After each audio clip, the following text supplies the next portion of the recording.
Iran, जहां इन दिनों एक बड़े दौर का अंत हो गया है। ईरान के सुप्रीम लीडर अयतुल्ला अली खamenei अब हमारे बीच नहीं रहे। उनके निधन के बाद पूरे ईरान में गम का माहौल है और हर तरफ बस एक ही चर्चा है कि अब आगे क्या होगा। लेकिन इस बीच एक जो सवाल सबसे ज़्यादा सुर्खियां बटोर रहा है वो ये है कि क्या अयतुल्ला अली खamenei के बेटे मुज्तबा खamenei अपने पिता के अंतिम संस्कार में शामिल होंगे। इस बड़े सवाल का जवाब दिया है ईरान के सुप्रीम लीडर के भारत में प्रतिनिधि अयतुल्ला हकीम इलाही ने। उन्होंने इंडिया टुडे के साथ एक खास बातचीत में कई चौंकाने वाली बातें बताई। सबसे पहली बात तो ये कि मुज्तबा खamenei के अंतिम संस्कार में सार्वजनिक रूप से शामिल होने की संभावना ना के बराबर है। जी हाँ, आपने सही सुना। अयतुल्ला हकीम इलाही के मुताबिक इसका सबसे बड़ा कारण है सुरक्षा। इलाही साहब ने बताया कि मौजूदा हालातों को देखते हुए ईरान का प्रशासन मुज्तबा खamenei की सुरक्षा की पूरी गारंटी नहीं ले पा रहा है। सुरक्षा एजेंसियां इस बात को लेकर बेहद चिंतित हैं कि अगर वो सार्वजनिक रूप से बाहर आते हैं तो उन पर खतरा हो सकता है। इलाही ने ये भी बताया कि वो हाल ही में ईरान गए थे और वहाँ उनकी मुलाकात ऐसे लोगों से हुई जो मुज्तबा से मिले थे।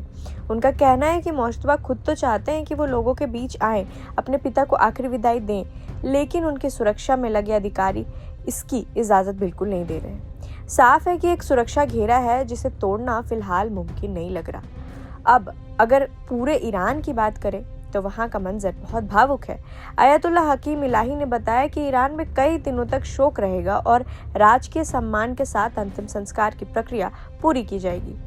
वहाँ के लोगों के लिए ये सिर्फ ना एक नेता का जाना है बल्कि एक युग का अंत है। लोग कह रहे हैं कि अयतुल्ला खamenei जैसा नेता मिलना अब शायद मुमकिन ना हो।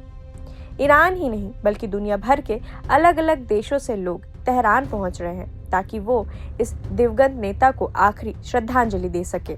तो कुल मिलाकर इस पूरी खबर का लब्बो लिबास यही है कि ईरान इस वक्त अपने इतिहास के एक बेहद भावुक और नाजुक मोड़ पर खड़ा है। अयतुल्ला अली खamenei का निधन देश के लिए एक बहुत बड़ा झटका तो है ही, लेकिन इस बीच उनके बेटे मुज्तबा खamenei का अपने ही पिता के सार्वजनिक अंतिम संस्कार से दूर रहना हालात की गंभीरता को साफ दिखाता है।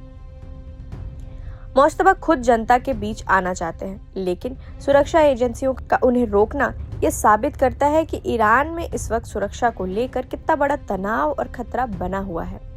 एक तरफ पूरे देश में मातम है तो दूसरी तरफ प्रशासन किसी भी अनहोनी के डर से बेहद अलर्ट है।